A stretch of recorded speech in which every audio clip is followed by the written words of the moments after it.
दोस्तों, आज हम एक्सप्लोर करेंगे बाल्बेक के उस फैसिनेटिंग साइट की जो रोमन एम्पायर के आर्किटेक्चर का एक ब्यूटीफुल शानदार सिंबल रहा है, द टेम्पल ऑफ जुपिटर की। इस टेम्पल को देखते ही एक ख्याल मन में आता है कि इतना ग्रैंड एंड अमेजिंग टेम्पल उस समय में कैसे कंस्ट्रक्ट किया गया होगा और क्यों। तो सबसे पहले बात करते हैं इस टेम्पल के साइज की, जिसकी वजह से यह टेम्पल इतना हाईलाइटेड है एंड पॉपुलर है। इस टेम्पल को बनाने के लिए तकरीबन 54 मैसिव कॉलम्स का इस्तेमाल किया गया है, जिसमें से हर कॉलम की हाइट तकरीबन 70 फीट रही है एंड वजन 1000 टन के बराबर। But due to some natural calamities आज के टाइम पर केवल 6 ही कॉलम्स बाकी रह गए हैं। बट इन कॉलम्स की इम्प्रेसिव लंबाई एंड चौड़ाई को देखते हुए इन 6 कॉलम्स के जरिए ही हम इस टेम्पल का ग्रैंड्यूर समझ सकते हैं। इमेजिन करिए उस समय यह टेम्पल कितना आलीशान और लाजवाब लगता होगा। Thanks to its Roman architecture, यह अपने समय का सबसे बड़ा रोमन टेम्पल माना जाता था।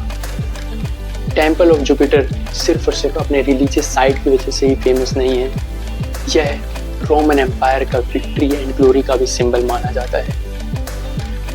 यहाँ के लोग अपने मेन गॉड जुपिटर की वर्शिप किया करते थे, जिन्हें पावर एंड विक्ट्री का देवता माना जाता है।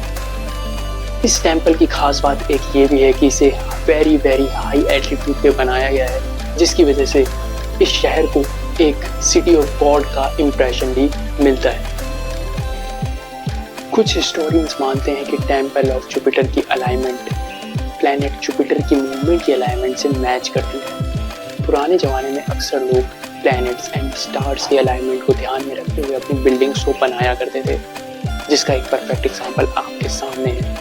अब सच क्या है, यह तो एक मिस्ट्री बन के रह गया है, पर इन मिस्ट्रीज की वजह से इस टेम्पल की चार्म और भी बढ़ जाती है। अब बात करते हैं इस टेम्पल की कंस्ट्रक्शन की। आखिर इस टेम्पल को इतना प्रिसाइसली बनाया कैसे गया।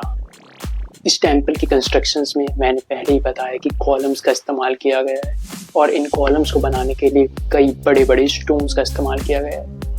इन कॉलम्स को बनाने के लिए जो स्टोन्स है वो दुनिया के तकरीबन सबसे बड़े स्टोन्स में से एक हैं, जिनका वजन तकरीबन 1000 टन तक पहुंच जाता है। और इन कॉलम्स की स्टेबिलिटी एंड पोजीशनिंग को देखते हुए तो आज के इंजीनियर्स भी दंग रह जाते हैं। तो टेम्पल ऑफ जुपिटर सिर्फ और सिर्फ एक रिलीजियस प्लेस ही नहीं, बल्कि रोमन एम्पायर की आर्किटेक्चर एंड इंजीनियरिंग का एक शाइनिंग एग्जाम्पल भी रहा है।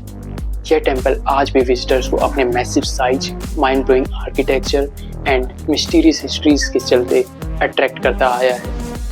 पर सोचने वाली बात यह है दोस्तों कि आज तक हमें ये नहीं पता चला कि उस टाइम पर भी बिना टेक्नोलॉजी की हेल्प लिए आखिर इन लोगों ने इतना सब कुछ अचीव कैसे किया होगा।